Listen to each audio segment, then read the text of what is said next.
Good afternoon, everyone.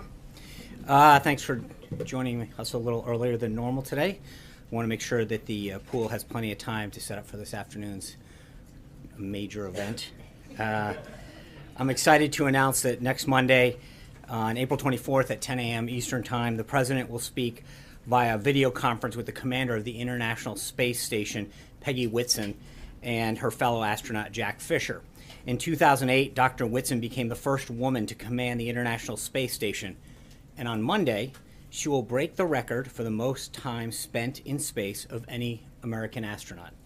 The President, joined by his daughter Ivanka and NASA astronaut Kate Rubin, will congratulate Dr. Whitson on this incredible accomplishment and discuss the importance of encouraging women to pursue careers in STEM fields: science, technology, engineering, and math. As you're all aware, in addition to signing the NASA Transition Authorization Act, the President also recently signed the Inspire Women Act, which ensures that NASA continues recruiting women for important STEM-related jobs in aerospace, an effort that's particularly important to this President. We're working closely with NASA and the Department of Education to make this conversation available to classrooms throughout the country. The Department of Education will also be providing tools for teachers to build lessons around this conversation between the President and these two outstanding Americans who are orbiting 220 miles above their heads. The call will air live on NASA TV and stream on NASA's website and Facebook page. And while we're on the topic of upcoming events, I'd like to note that the President will welcome Palestinian President Abbas for a visit to Washington on May 3rd. They will use the visit to reaffirm the commitment of both the United States and Palestinian leadership to pursuing and ultimately concluding a conflict-ending settlement between the Palestinians and Israel. We'll have further guidance on that visit as we get closer to the date. In terms of additional announcements, the President will be giving the commencement address at the Coast Guard Academy in New London, Connecticut on May 17th. And as we grow closer to that date, we will continue to provide updates. Moving along to current events, this morning the President signed an important piece of legislation for our nation's veterans. The Veterans Choice Program Extension and Improvement Act eliminates the original sunset date on the Veterans Choice Program, which gives veterans who are unable to schedule an appointment at a VA facility in a timely or convenient manner the ability to receive care from an eligible non-VA healthcare provider. Using funds that have already been appropriated for this program, this gives our nation's heroes the peace of mind they deserve while this administration works with Congress to enact comprehensive reform and modernization at the VA. The Vice President is continuing on his international tour today. On Tuesday, he spoke to 2,500 servicemen and women on the deck of the USS Ronald Reagan in Japan, thanking them for their service and discussing the President's plan to rebuild our military. He then met with and delivered remarks to Japanese business leaders and stopped by a youth baseball clinic before leaving Japan. He is scheduled to land in Jakarta, Indonesia right about now. We'll have further updates on his travels the rest of the week. This week is also National Park Week, and Secretary of the Interior Ryan Zinke is currently in California meeting with rangers at 5 national parks. On Monday and Tuesday, he was at Channel Islands National Park, where he led a class of junior park rangers, and today he'll visit Golden Gate National Recreation Area. Since being sworn in on March 1st, Secretary Zinke has met with rangers at 9 national parks. He'll make that 10 when he visits Shenandoah National Park outside Charlottesville, Virginia next week. Every American has had the opportunity to participate in the celebration of our nation's parks. They're free of charge this Saturday and Sunday. Anyone who's interested in finding a local park or information can go to nps.gov. And finally, I know just moments ago the President announced that he will be holding a press conference next Thursday to discuss the progress that's being made on behalf of our nation's veterans. We'll have further updates on the guidance for next week. With that, I'm glad to take a few of your questions. John. A couple of unrelated topics. First of all, Georgia 6th Congressional District. The fact that John Ossoff pulled in 5 or 6 points more than most Republicans thought that he would have. And Lindsey Graham saying this is a wake-up call to the Republican Party that there's a lot of moderates that are beginning to emerge in the South to a greater degree that the Republican Party needs to pay attention to. I don't imagine that the outcome of the runoff is in that much question, but does Senator Graham have something there that the Republican Party needs to pay attention to changing demographics, particularly in the South? Well, I think you know that based on my former position, we talked about changing demographics throughout the country and made significant headway in doing that. And I think in large part that's why we won. I mean, we had been talking about how the Republican Party had won at so many different levels of our country, but the presidency had eluded us. This president went and got 306 electoral votes, won 30 of 50 states, over 2,600 counties. I think we did pretty well in November, and we've continued to pick up seats around the country at different levels. So I feel very confident about the state of the party. The fact that Ossoff came so close to 50%. Yeah, I would. Well, I would just. Looking at the facts, there was one candidate on the Democratic side. They spent over $8 million on one that they backed. I mean, and I think when you look at the total Republican vote, it was over that. This is a district that was very close on the presidential level last cycle, and the Democrats went all in on this. They were clear going into this election. They said that their goal was to get over 50%. They came up short. I mean, so at the end, if you look at what his percentage of what it was presidentially, it pretty much tracks. I think this was a big loss for them. The bottom line is they went all in on it. They said that their goal was to get over 50%. They came up short. Unrelated issue. Tillerson's letter to Paul Ryan on the JCPOA in Iran. Is the United States basically saying there's no evidence that Iran is cheating on the JCPOA? No, I think what the letter says is that the president is directing an interagency review of the deal to review that, and we have 90 days before the next one comes up. We'll have more, but right now we're undergoing a 90-day review, and I think the statement that the Secretary of State made to Congress very clearly stated that the president is directing the National Security Council to lead an interagency review of the plan and evaluate whether suspension sanctions related to Iran pursuant to the JCPOA are in the vital interests of the national security of our national security. That's the letter clearly lays out what the president's going to do to make sure that they're living up to their agreement. Is the president concerned that Iran may be cheating on the JCPOA? Well, again, David Albright, the noted UN weapons inspector, says they're developing a new centrifuge, which he thinks could be a violation of and I think that's why he's asking for this review. I think that if he thought everything was fine, he would have allowed this to move forward. I think he's doing the prudent thing by asking for a review of the current deal and what's happening. Thanks, Sean. On the USS Carl Vinson, what happened? Can you take us through the events from the perspective of the White House that led to the miscommunication, this administration thinking that this vessel was thousands of miles away from its actual location? I'm sorry, can you repeat the last part? Can you take us through the events that led people within this administration to believe the vessel was thousands of miles away from its actual location? Well, I mean, PACOM put out a release talking about the group ultimately ending up in the Korean Peninsula. That's what it will do. I think we were asked very clearly about the use of a carrier group in terms of deterrence and foreign presence and what that meant. I think that's what we discussed. I would refer you back to any other issues with that to the Department of Defense. Does the president believe that he might have spoken too quickly on this location of the vessel before it was actually arriving? The president said we have an armada going towards the peninsula. That's a fact. It happened. It is happening, rather. Yeah. Sean, I just want to follow up on that. Obviously when the President of the United States says there's military hardware going to a region in the middle of a crisis on the Korean Peninsula, the allies of the United States are encouraged.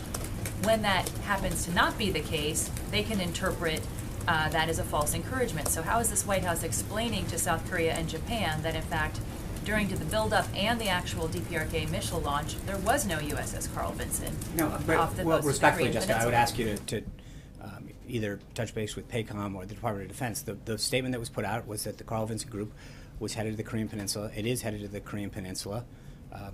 It'll arrive there. What's that? It's headed there now. It wasn't headed there Sure, last no, week. but that's not what we ever said. We said that it was heading there, and it was heading there. It is heading there. So that remains. An impression that allies had. But if there's an impression, then that's not. Then there should have been clarification from people who were seeking it. But I mean, PACOM put out a release talking about what its ultimate destination was going to be, and that's where it ended up. Caitlin.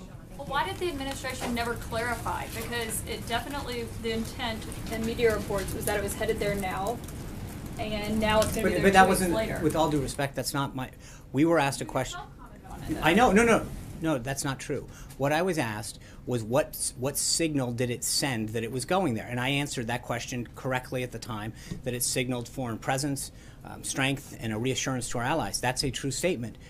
You're asking me why you didn't know better. I don't know. That's a question that should have been followed up with either PACOM or the Department of Defense. But the only question that we were asked was what signal it sends, and I think we answered that very correctly at the Don't you time. think it was a little misleading? No one found out about it until a picture was posted on a What do you mean? page. What part is misleading? I'm trying to figure that out. We were asked a question about what signal it sent. We answered the question on what signal it sent. I'm not the one who commented on timing. What's misleading is that people thought it was headed there now, and now it's going to be there weeks later. They thought it was already headed there. And it But wasn't. again, It was doing that's an exercise. before I it was understand going the there. question, right? But what I'm getting at is, it was announced that it was going. It will be there. We were asked simply a question on that. I think all other questions should be asked of the Department of Defense. John. Thanks a lot, Sean. Earlier today, China's foreign ministry spokesman said that China is increasingly frustrated with North Korea. And North Korea, you may have seen it, put out a simulated video over the past 24 hours which shows its missiles attacking, destroying an American city. What's the American White House reaction to that video and also to the comments by China's foreign ministry spokesperson? Well, the first part, this isn't the first time that North Korea has put out propaganda tools, and I don't think we're going to comment on every time they put out a piece of propaganda. Second, I think it's encouraging to see China continue to move forward and join us in this effort to control North Korea. I've commented before, I think that the relationship that the president started building with President Xi down in Mar-a-Lago is clearly showing some positive signs. China continues to have both economic and political influence over China, and so I think it's important to see them heading in this direction. I think it's a very positive sign to see them play a larger and larger role. I think it is in everybody's interest to contain North Korea's actions. John Gizzi. How strong is that influence? I'm sorry, John. How strong is that influence, though, if the foreign ministry spokesman for China, which the president is depending on for this particular incursion, is saying that he himself, that China itself, is frustrated, increasingly frustrated with the North Koreans? Well, again, I think from an overall diplomatic sense, I think it's a positive to see China continue to take positive signs aligning with the position that we have on this. That's a positive thing. I think the time will tell, but I think seeing a unified effort to contain North Korea's threat is a positive step to protect not only our national security interests, but those in the region. Sorry, John Gizzi. Thank you, Sean. A few weeks ago, I asked you about the president's upcoming visit to Rome and whether or not he would have an audience with this Pope. And I pointed out that this is something that's a part of modern history, going back to 1959, when President Eisenhower had an audience with Pope John the 23rd. You said it was something you'd definitely be in favor of. A few days ago, the Financial Times reported that sources within the administration said this was very unlikely to happen, and that for the first time since nearly 60 years ago, the president would not have an audience with the Pope. Yeah, Why? So right now, at this time, obviously, we headed to both Brussels and Sicily. If we have updates on the schedule, and we're still plenty far away, I'm sure that we will let you know about any additional stops. But Are you in touch with the Holy See about? I appreciate the effort, but I think until we have an update, I'm not going to go there. Francesca. Sean, back on Iran and the State Department's letter to Congress, there's been some talk about stricter sanctions on Iran for the ballistic missiles test that it's been conducting and state finance of terror. Are you concerned that tougher sanctions on Iran would motivate it to violate the nuclear deal? Well, I obviously any action that we would take if we did is something that gets vetted through the interagency process, and all of those kind of considerations are taken in terms of trying to achieve the effect that we want. So sanctions have been an effective tool in many cases, and I think that, as we've mentioned a lot of times, the president doesn't telegraph what action he's going to take, but as we conduct review of options available in this situation. We'll go through the interagency process and have different entities weigh in. Sure, but in consideration of those potential Right, sanctions. obviously, but we're well aware of any potential negative impacts that an action could have. And so regardless of whether it's an economic, a political, or military action, you always weigh all those kind of options. George? Sorry, one small follow-up on that. The president has said, though, that he would like to see the nuclear deal renegotiated with Iran. How specifically does he plan to get a new deal? Is that something that he still wants to do? Well, again, that's why we're undergoing this interagency review. Part of this is to get the entire team to look at it as part of the next 90 days review that is required under the deal. So we will have recommendations that will be presented to the president on where the deal stands and how to act further. George. Thanks, John. Looking ahead to the 100-day mark and setting aside executive orders, can you say what the single piece of legislation that you are proudest that you got through Congress that was on the president's agenda? Well, a few things on that. Number one, we're not done. We've got a little ways before we hit the 100-day mark. So I think what you've seen out of this White House is a very robust agenda of activity. There's a lot of executive orders that I think the president's been pleased with, not only what they've done or what they will do, but what they've done. I think when you look at immigration in particular, we see a very significant drop at the border. I think on jobs, there's been a lot of activity that we've been very proud to see American manufacturing and job creation. But then there's pieces like what we did today that I think if you're a veteran who served our country, to know that you have additional options to get health care in a timely manner, or not just but a geographically friendly manner, so you're not driving hours, is very helpful and a strong symbol of how we treat our veterans. There's a lot of things that I think the president's done on veterans, on immigration, on regulatory reform. As I've mentioned here, we're now at a dozen Congressional Review Act pieces of legislation that have been signed that have had, I think, a very positive impact and will have a very positive impact on job creation. And I've noted before to you that only one had ever been signed in history before. That's a pretty significant achievement for this president. And obviously, when you look at the confirmation of Neil Gorsuch to the Supreme Court, it's another significant one. But there's a lot, and again, we'll obviously spend some time talking about this next week. But I think we're very pleased with what the president's accomplished, and as he noted yesterday in Wisconsin, the amount that he's done overall has been significant. Zeke. Thanks, John. 240 on two separate topics. First, on the potential for a government shutdown next week in the CR, is the president, the budget supplemental that the White House requested about a month or so ago included boosts to defense spending, cut and other discretionary spending, non-defense, included funding for the wall. What is the president going to insist that the CR that will be necessary to keep the government open after next weekend will include all of those priorities, or would he accept a sort of a flat CR that would just continue the status quo? Well, obviously, yeah, we're having those discussions have been ongoing with House and Senate leaders as we approach this deadline. But as you correctly point out, I mean, the president's priorities are very well known. What he wants to do in terms of both military and homeland security. Yeah, but I think that to start negotiating in public will probably not be a very prudent thing to do as we get closer to that deadline. So I respectfully, we're days away. You'll have plenty of time to see what's in there. Second question, another topic. Sorry. Late last night, the Presidential Inaugural Committee released its list of donors at the end of the filing period.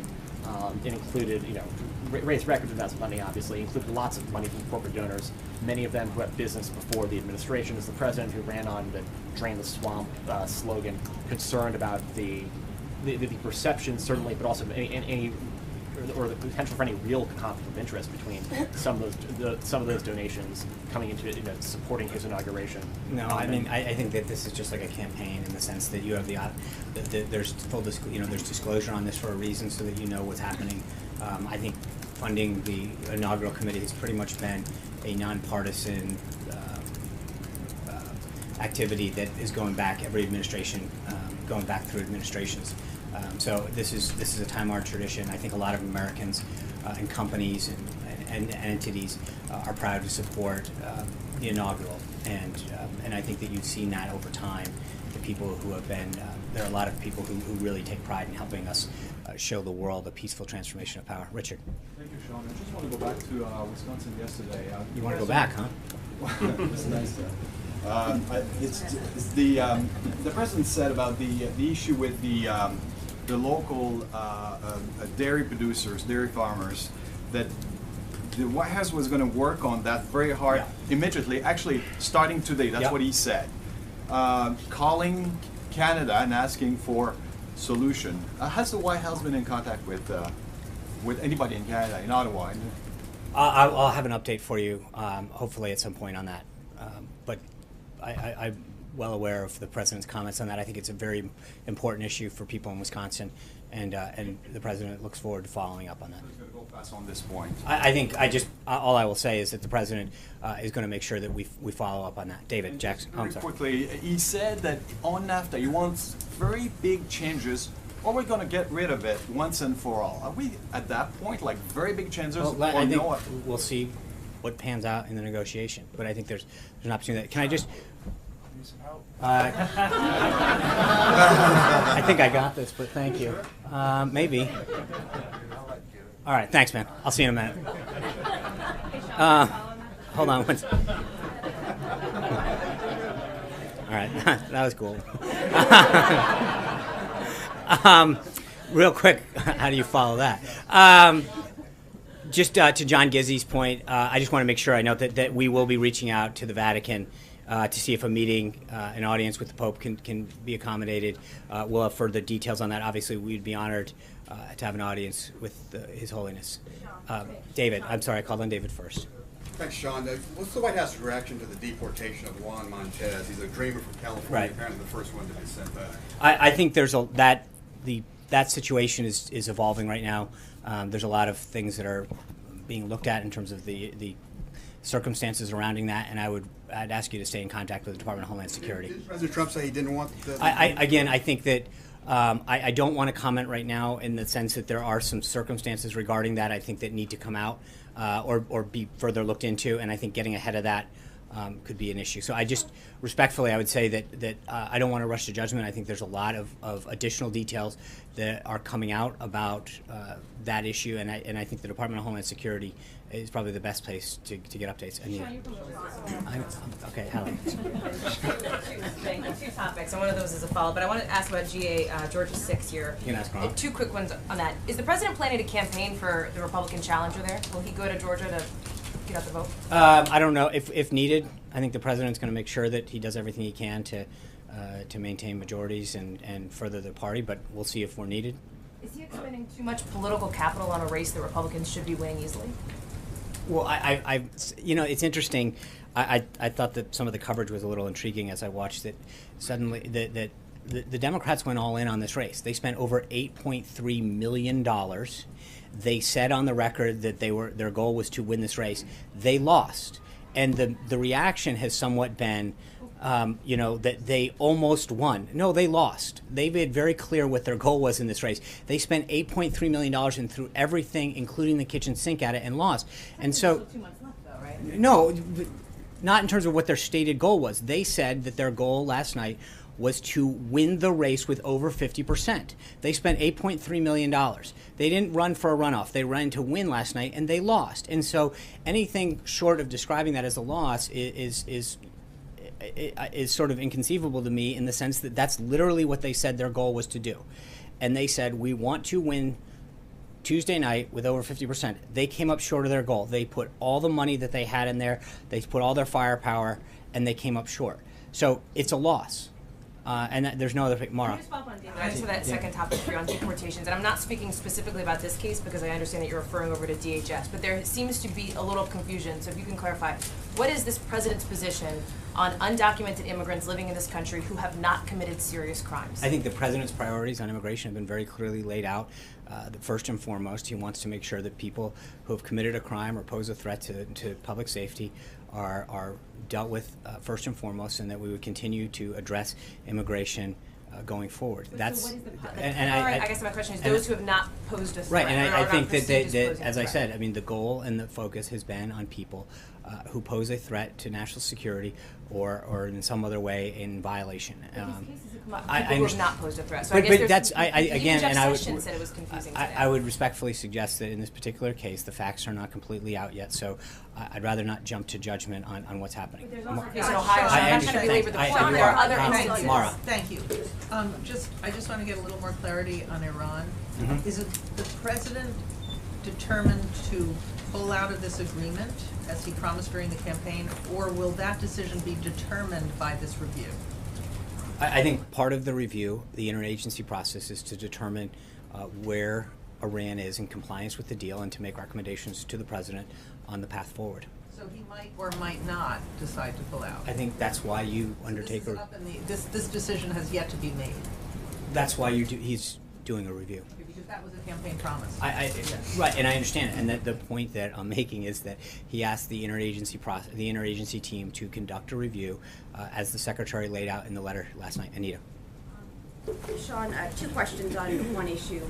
My colleague who's currently in Colombia has learned that the president met with two former presidents of Colombia last weekend in Mar-a-Lago, and I think it was set up by Senator Rubio's office.